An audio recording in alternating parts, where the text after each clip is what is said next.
Welcome to Shul.com. We are here learning the laws of Shabbat, Hilchot Shabbat for Sephardim by Rabbi Yonatan Nachson, and we are up to the BERACHA upon lighting Shabbat candles. So it says, prior to lighting the wicks of the Shabbat candles, one must recite the BERACHA, which is Baruch Ata Hashem, Elokeinu melech haolam, Asher kiddeshanu b'mitzvotav v'tzivanu lahadlik ner shel Shabbat. Lahadlik ner shel Shabbat. The difference also when it comes to Hanukkah is lahadlik ner Hanukkah. Here you have when it comes to Hanukkah, there's a kavanah of the word nachal, nun chet lamed. So they have it a different. And here when ner shel Shabbat, it's separate. It's interesting that it's the hadlik ner shel Shabbat, which is one, like we learned earlier, that the chovah is to light one candle, not the hadlik nerot shel Shabbat. It's interesting to point out that in the book here by Rabbi Yonatan Nachson, he doesn't have here the words Asher Kedeshanu b'mitzvotav v'tzivanu. We added it after checking, that is the BERACHA. And also as a side note, this is one of the 7 mitzvot that are added above the 613, the 620. 613 plus 7 are the official 620 mitzvot. This is one of them, according to at least one of the opinions. There's a machloket on which of the 7, but yeah. This is one of the 7? So there's 7 derabanans that were added above the 613. One of them is lighting candles Friday night. Other one's like netilat yadayim, asher kedeshanu b'mitzvotav v'tzivanu, but it's not one of the 613. What's another one? Hanukkah, Purim, and there's a few others on it. Okay, the word Kodesh should not be added to the end of BERACHA. So I guess there was a text that the hadlik ner shel Shabbat Kodesh, and he says not to put that word. So it's just Asher kedeshanu b'mitzvotav v'tzivanu hadlik ner shel Shabbat. That's the BERACHA. Okay. Even if one is lighting more than one candle, he should recite ner shel Shabbat in the singular, not the plural, and not nerot shel Shabbat in the plural. If one mistakenly said nerot, then he has fulfilled the mitzvah and may not recite another BERACHA. Okay. If one recited lahadlik ner Shabbat without the word shel, the BERACHA is nevertheless valid and may not be recited again. So if he did like it does in Hanukkah, lahadlik ner Hanukkah, lahadlik ner Shabbat, without the word shel, he's okay, and does not say the BERACHA again. It is proper for a person to recite the BERACHA out loud in order that everyone who is present can answer Amen. That's very important because the Hazal tell us, Gadol ha'oneh yoter min ha'mevarech, that the one who answers Amen is on a higher level than the one saying the BERACHA. So, according to the Shulchan Aruch, the BERACHA that is recited upon lighting the Shabbat candles must be recited before lighting. We're going to go into a little mahloket, just as all other mitzvot where the BERACHA is recited before performing the mitzvah.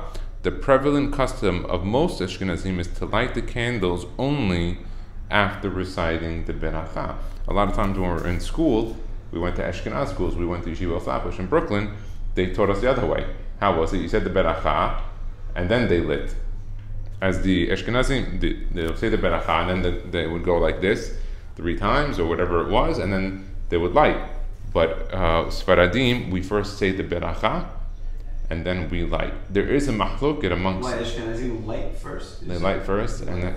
No, yes, they light, and then they say the BERACHA.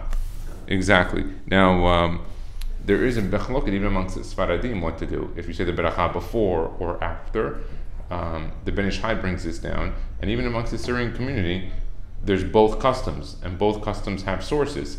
But we're following here Chacham Ovadia Yosef, and so for the purpose of the teaching here, the right way to do it is to say the BERACHA first, and then to light, not to light, and then say the BERACHA according to the opinions here. Because we have learned in the past from here, the other opinions that said light, even amongst Sephardim, that they would light and then say the BERACHA. But it's generally the custom amongst Ashkenazim, the way we were taught as a kid. An Ashkenazi woman who marries a Sephardi man should follow the custom of her husband to recite the BERACHA and then proceed to light the Shabbat candles, rather than follow her previous custom of lighting before the BERACHA. Now there's a big note on the bottom here, so let's read this one.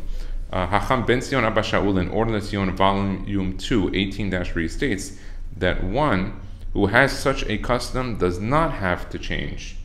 This was talking about the Ashkenazi woman who marries a Sephardi man. Let's say her husband says the beracha before and wants her to follow.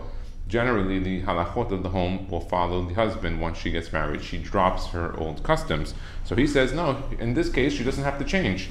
However, if they came and asked what they should do, he would answer that they should only light after reciting the blessing. Meaning, if they came to ask him, he would tell them what to do. But if they didn't, then continue in your old way. However, Chacham Ovadia Yosef in Yabiya Omer 2-16, in volume 6, and a few other sources here, in Halichot Olam Chazon Ovadia Shabbat, also in Yitzhak and Yalkut Yosef Shabbat, opposes even this view and writes that people who have a custom to light before the blessing should change their custom and go according to the ruling of the Shulchan Aruch and only light after the blessing is recited. Okay, what was the question? Where did this even come from? So one of the reasons that I wrote down is that there was a false assumption that once you say the beracha, you accept the Shabbat, and therefore you can't light, but that's not the case at all. We even went through the case last time, how lighting the candle, even for the lady, is not her acceptance at all on the Shabbat. He argues that this view is supported by more than 30 Rishonim and even more Acharonim and Poskim, who all clearly state that the blessing on lighting Shabbat candles must be done before the lighting, as is all blessings that are recited before during the mitzvah, even though there are some Sephardim that have the custom to light before reciting the beracha, such as in many areas of Morocco, as brought down by the Shemeshu Magen 3-71. It's interesting to note a lot of Moroccans have customs from Ashkenazim because of infiltrations from Ashkenazi groups and teachers that had come there. Not that necessarily that is the Sephardi Moroccan custom. The basis for this custom is up for debate and should preferably not try to put oneself into arguments in the poskim and have the chance of making a beracha, the batala. Be as it may be, Chacham Ovadia was especially vehement that in Eretz Yisrael one should follow the rulings of the Shulchan Aruch and light only after the blessing. He writes that there were even some Ashkenazi rabbis who told their wives to switch their custom of reciting a blessing after the lighting when they came to Eretz Yisrael. This was because not only is Eretz Yisrael under the halachic jurisdiction of the Shulchan Aruch, there are even many Ashkenazi poskim who write that one should only make the blessing before lighting the candles. Meaning there are Ashkenazi poskim that do it, and now you're in Eretz Yisrael, not in Eastern Europe anymore. You should follow the Maradat Chacham Rabbi Yosef Karo, who was there, and then furthermore Chacham Ovadia Yosef, if you're Sephardi, being that he was Rishon LeZion, and he had done. Yosef Karo lived when? The 1500s. So he lived in Israel. Yeah, he left Spain. He was born in Spain. Him and his sister. His father, I believe, was killed, and he was an orphan. And he ended up coming to. He traveled. He went to Italy. Then he ended up coming all the way to Sfat, and then he became the Marad Atra later on. And he published the Shulchan Aruch, which was accepted. It's interesting that there were other halacha books around.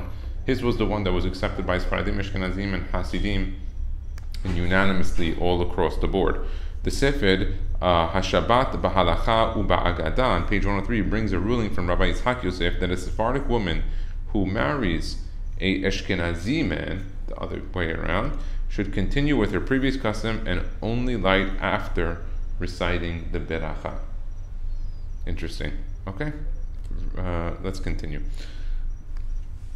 Even those who have the custom to recite the beracha on the Shabbat candles after lighting them should recite the beracha before lighting Yom Tov candles. So even if on Shabbat candles, if they would light and then make the beracha, which is not according to the Shulchan Aruch or Chacham Ovadia Yosef, when it came to Yom Tov, they don't have that leniency. They should say the beracha and then light. One who forgot to recite the beracha before lighting may still recite the beracha when he remembers, as long as he has not finished lighting all of the candles that he is going to light.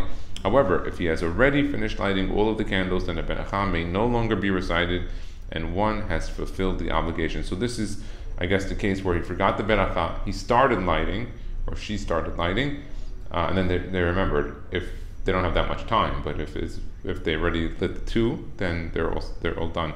There is a custom to light 7 and also 10, or 1 for every soul in the home. So you have that too. One who is not sure if he recited the beracha upon lighting should not recite another beracha. It's unfortunately the absent-mindedness that someone could forget a beracha within a few moments, but that's unfortunate.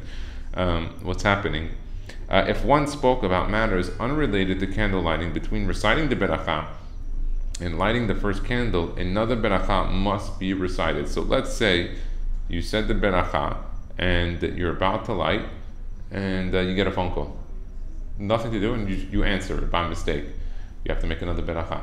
That would be no good. That would be a hefsek. But let's say, as he's going to continue now, I'll give you the case. However, if one spoke about a subject that's related to candle lighting, such as if one needs to ask for a match or a lighter, another beracha is not recited because you're still involved. If one only interrupted about an unrelated subject after lighting the first candle, the beracha should not be repeated again in order to light the remaining candles. What's the reason why? If you lit one, you said the beracha and you lit one, but you didn't light the second one, you spoke in between the first and second candle, why don't you not have to make another beracha? Because only required one. So you are yotzeh and you did it, and you're okay. So it's better not to. And if, let's say, you have to have a whole conversation about matches, meaning not just you lit them, made the beracha, and then you had 2 matches left, you lit them, they both went out. What do?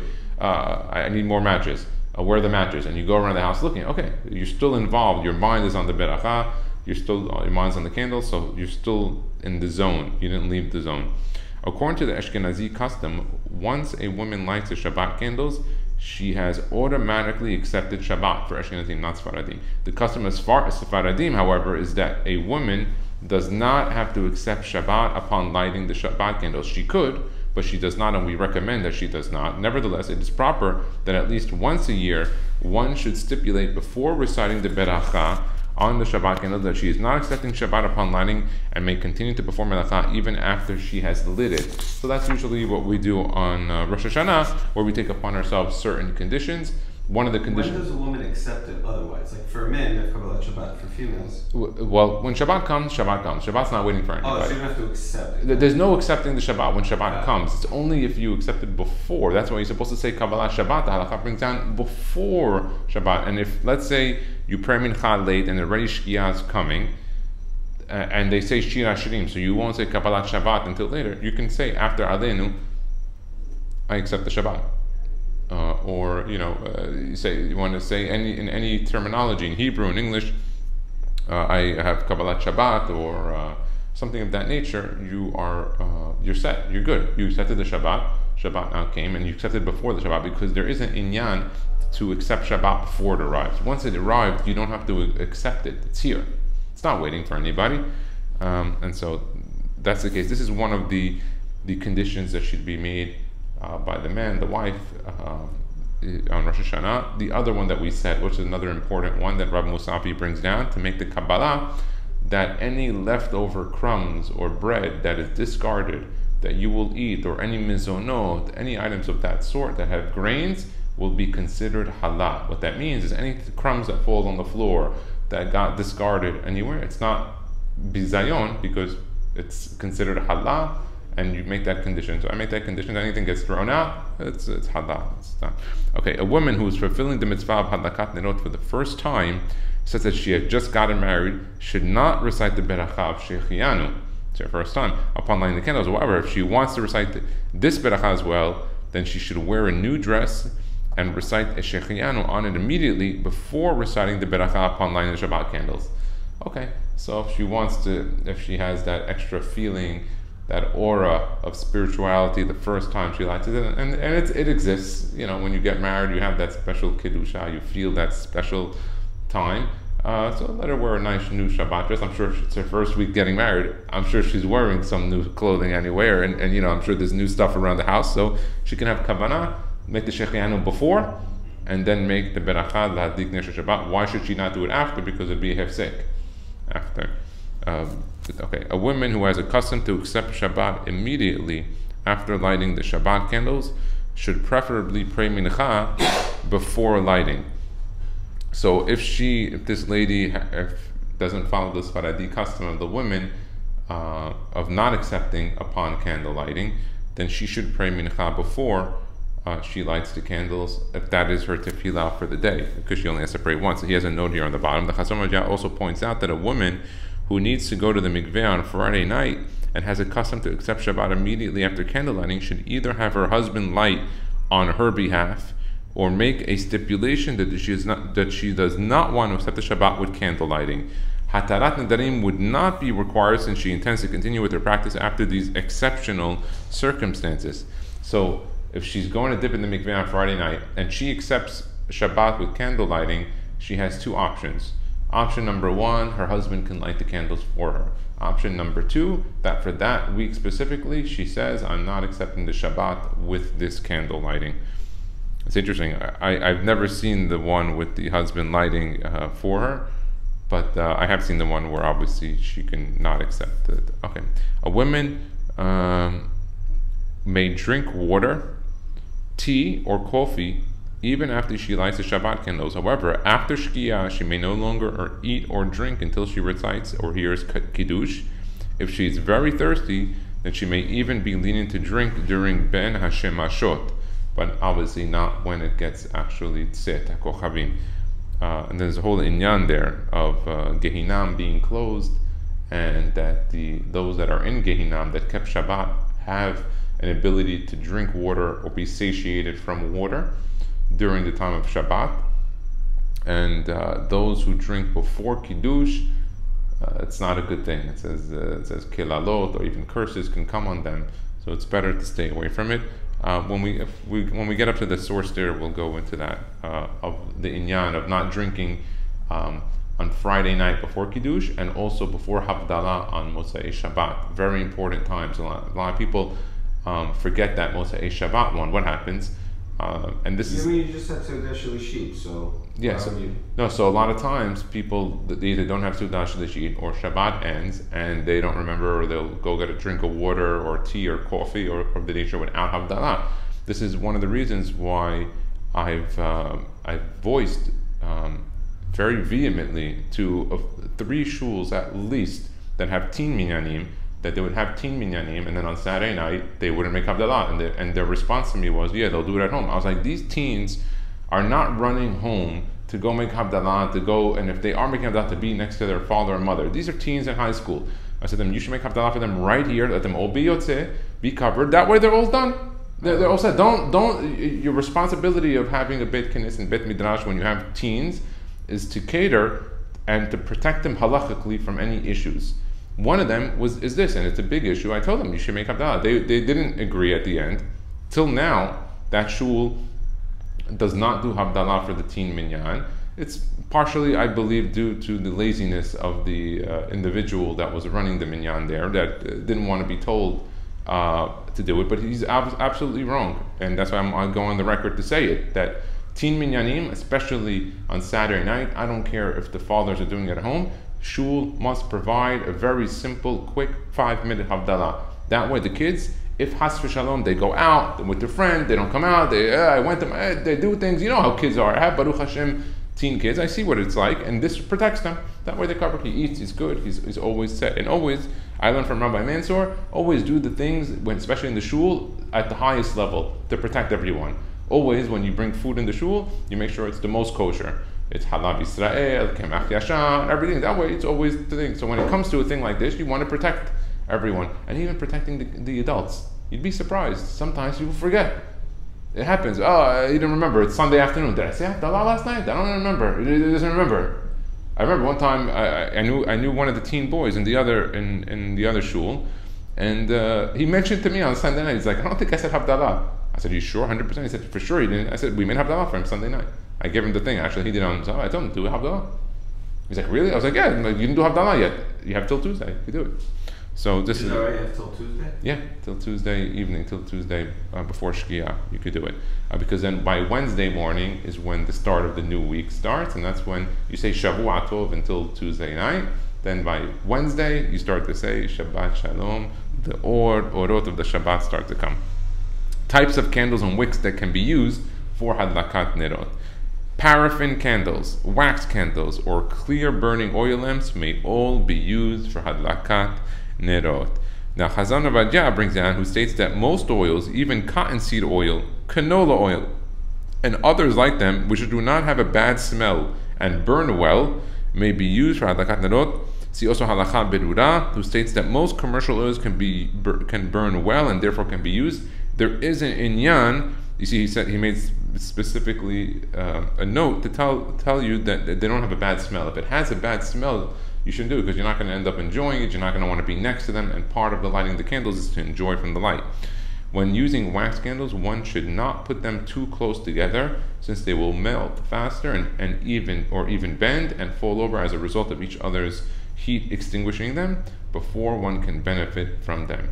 Okay, one may use a wax candle that has several wicks, like a Havdalah candle, provided that they are all combined to make one flame, and that is large enough that it will last until the evening. Sometimes when you put 3 wicks, it ends up causing the flame to be bigger and burn faster. There is an inyan on Motzei Shabbat on the candle to use a ner avuka, like a torch, a thicker flame.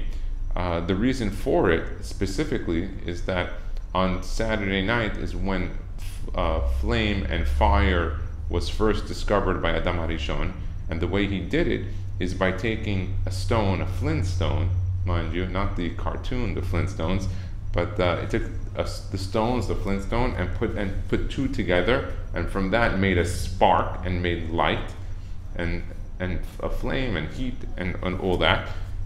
Therefore, what we do is we use a candle with 2 wicks in it to remind us of the 2 that went together, that rubbed off on each other in order to create the light. Interesting to note, that's not halacha l'maaseh. If you just use the tea light, you are yotzeh, but that's the reason why they use a thicker flame on, that's one of the reasons why. Okay, preferably one should use olive oil for hadlakat nerot. One who is meticulous to light with olive oil merits to see their children become Torah scholars. That's a Gemara Mefurash in Masechet Shabbat. Others state that one will merit a long life if you use olive oil.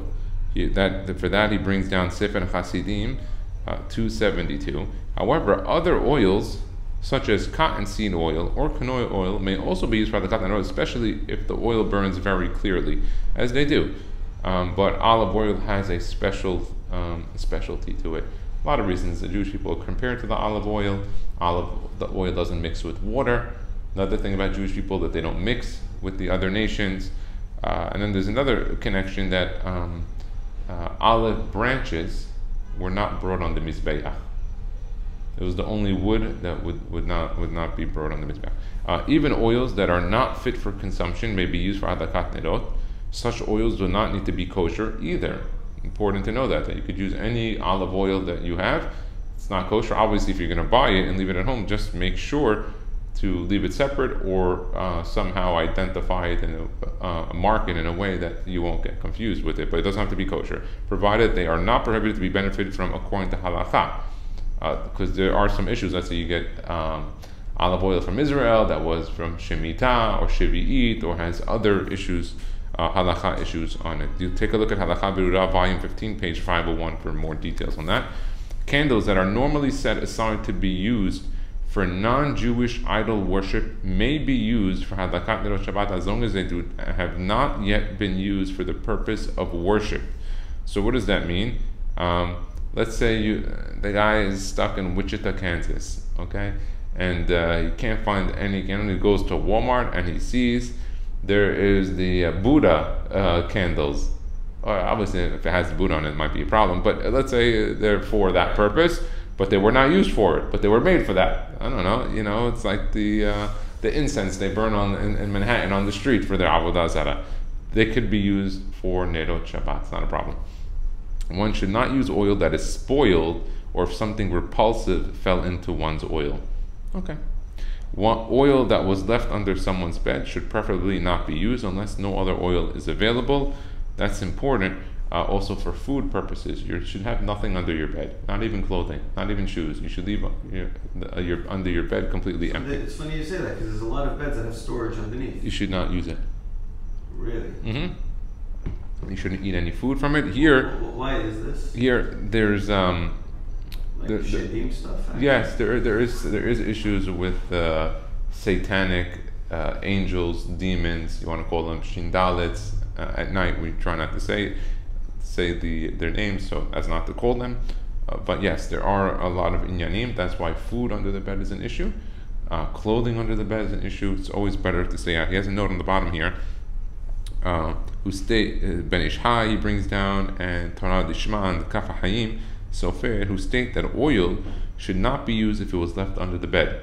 So the Mikubalim there, the Ben Ish Hai and the Kaf Hayim Sofer says if the oil is left under the bed, don't use it. However, Hachazon Avadja and Hanukkah, page 88, argues that one may be lenient for many reasons, one of which is brought in Yafeh Ladev in volume 3, 116-6, that the only time one must be wary of placing food under a bed is when the food is directly on a dirt floor.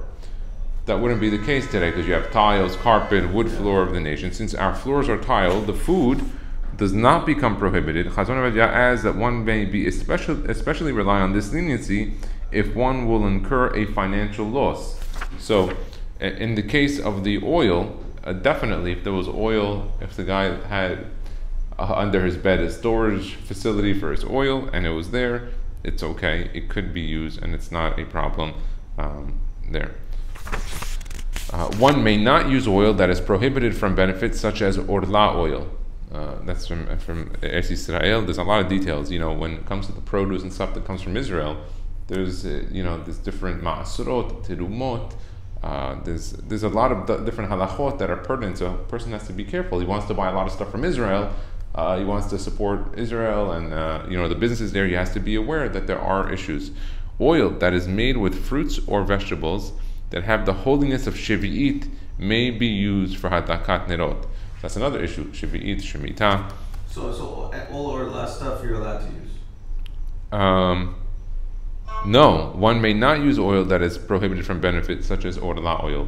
But what's orla oil? Let's say he planted a olive tree and it's within the 3+1 years. I say +1 because normally in the 4th year it would go to Eretz Israel. They would bring it to the Kohen in Yerushalayim. So it's 3+1. So 4 years from that time you would not be able to use it. And when I asked Rav Shlomo Ahmad when he was here, I had in my backyard a fig tree that I moved in order to do some construction. He said the orla count starts again when you move the plant. So I replanted it literally 50 feet away. The 4 years starts again. So just as an interesting note on it. So and Shemitah, are you allowed to use that? So when it comes to orla, definitely not. Oil that is made with fruits or vegetables that have the holiness of Shevi'it may be used for hadakat nerot. So when it came to Shevi'it, if it was a byproduct oil from the fruits or vegetables, it's okay. Orla, not. Interesting. If one cannot light candles, such as if one is in a hotel or hospital for Shabbat, according to many Sephardic poskim, he may use an electric light to fulfill his obligation, provided that he will benefit from this light on Shabbat. So there's a note here I want to read to you.